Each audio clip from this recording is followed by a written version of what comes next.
Few would have seen this coming. Only 7 months ago Liverpool were lifting the Premier League title aloft after a stupendous season which saw them finish 18 points ahead of and it was only as recent as 6 weeks ago that they looked on course to claim the trophy again after topping the table at Christmas with a 7-0 thumping of Chris. Since then though, their whole campaign has unraveled. A 3-1 defeat at Leicester led Jurgen Klopp to concede his side's chances of winning a successive title were. In truth, they had been ended a week earlier by this year's seemingly runaway favourites Man City. So what now for the reigning champions?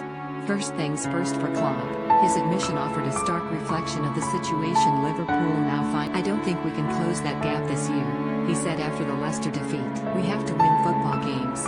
Liverpool lost just once prior to mathematically sealing their status as champions in 2019. By contrast, so far this season they have now lost on 6 occasions, including each of their last 3. But it's not simply a case of just brushing off their title disappointment and aiming for a runners-up spot, as Liverpool now face a battle to even make the Get the latest Liverpool news straight into your inbox. Liverpool are keen to repeat last season's success, and you don't want to miss a thing, surely? From all of Liverpool's updates to the must-read Red stories, get them straight to your inbox without fuss by signing up for the fantastic Mirror Football newsletter.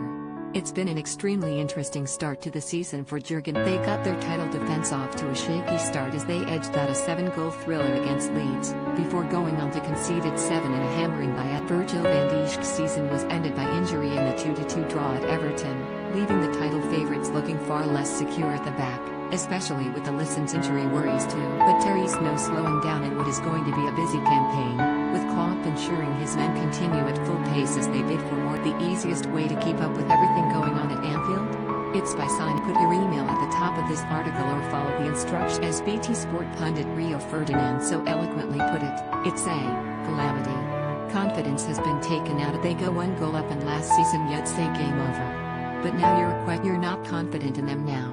There isn't that authority anymore. And the fact is Liverpool's biggest problem is not one they can easily solve. It looks unlikely that any of Virgil van Dijk, Joe Gomez or Joe Matip will return this season. Liverpool's title chances were arguably over when Matip limped off midway through the glimmer of hope victory over top. Every team has suffered with injuries, but to lose 3 players for the season, all of whom play in the same position, is unprecedented, let alone all the others.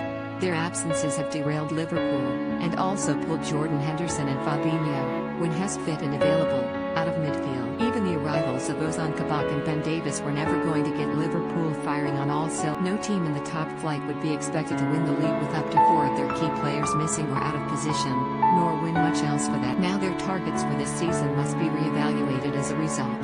It's become less about success and more about doing enough to attain their minimum target. They've got RB Leipzig coming up in the Champions League on Tuesday, and they'll want to stay in that competition and show. The changing room has to stick together, Ferdinand said. The reality is that Liverpool will not win the Champions League this season. Only an Istanbul-shaped miracle would see to that. That leaves just a place in next season's competition left to chase, but with so many other sides in the running, that is no longer assured. Where will Liverpool finish in the table this season? Have your say below. Liverpool are under massive pressure now to get into the top 4, said Robbie Savage. Since the turn of the year, they'd be in the bottom 6. Shocking defending. The fact they concede and the team capitulates, that for me is when that first goal went in, versus Leicester, they became a soft touch. These are little details that they've got big long-term injuries. They don't look as potent as a group. I think they will struggle to finish in the top 4. After 3 seasons chasing trophies and untold success, Liverpool have entered into a fight or flight scenario. It's now about what they